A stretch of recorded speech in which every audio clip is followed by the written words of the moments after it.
সবাই কেমন আছো? আশা করছি তোমরা সবাই ভালো আছো, আমিও খুব ভালো আছি। তো এখন থেকে আমি আমার ব্লগটা শুরু করছি, তোমরা পুরো ভিডিওটা দেখতে থাকো।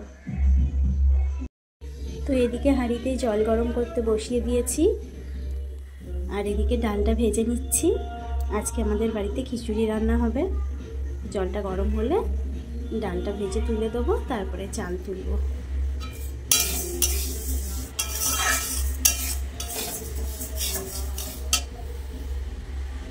এইদিকে খিচুড়িতে দেওয়ার জন্য আলুটা ভেজে নিচ্ছি। আলু ভাজা হয়ে গেছে, এবার ফুলকপিটা ভেজে নিচ্ছি। সমস্ত রকম সবজি দিয়ে খিচুড়িটা করব।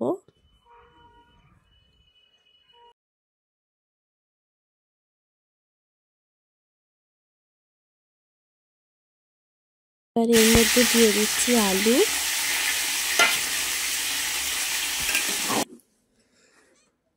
এবার এর মধ্যে দিয়ে দিলাম ফুলকপি, দিয়ে এবার ভালো করে নেড়ে নেব।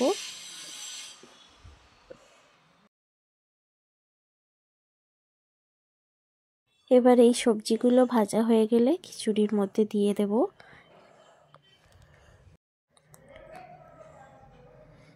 মশলা কষানো হচ্ছে, এর মধ্যে আস্তে আস্তে সমস্ত কিছু দিয়ে দেবো, আদা রসুন সব কিছু। আদা রসুনটা দিয়ে দেবো। এখানে সমস্ত রকম মশলা বাটা রয়েছে, আর আছে চিকেন। আমার ভিডিও যদি তোমাদের ভালো লেগে থাকে, যদি ফেসবুক থেকে দেখো তাহলে চ্যানেলটি ফলো করে দেবে, আর যদি ইউটিউব থেকে দেখো তাহলে চ্যানেলটি অবশ্যই সাবস্ক্রাইব করে দিয়ে পাশে থাকতে ভুলবেন না।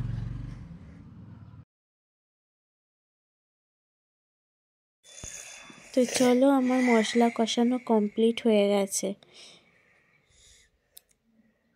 এই হচ্ছে আজকে খিচুড়ি।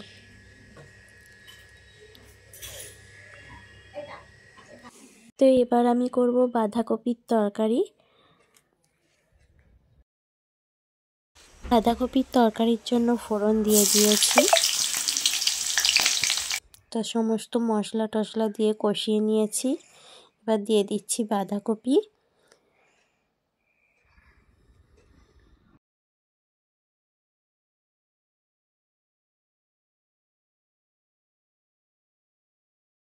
চলো, আমার বাঁধাকপির তরকারি কমপ্লিট হয়ে গেছে। আজকের মতো টাটা।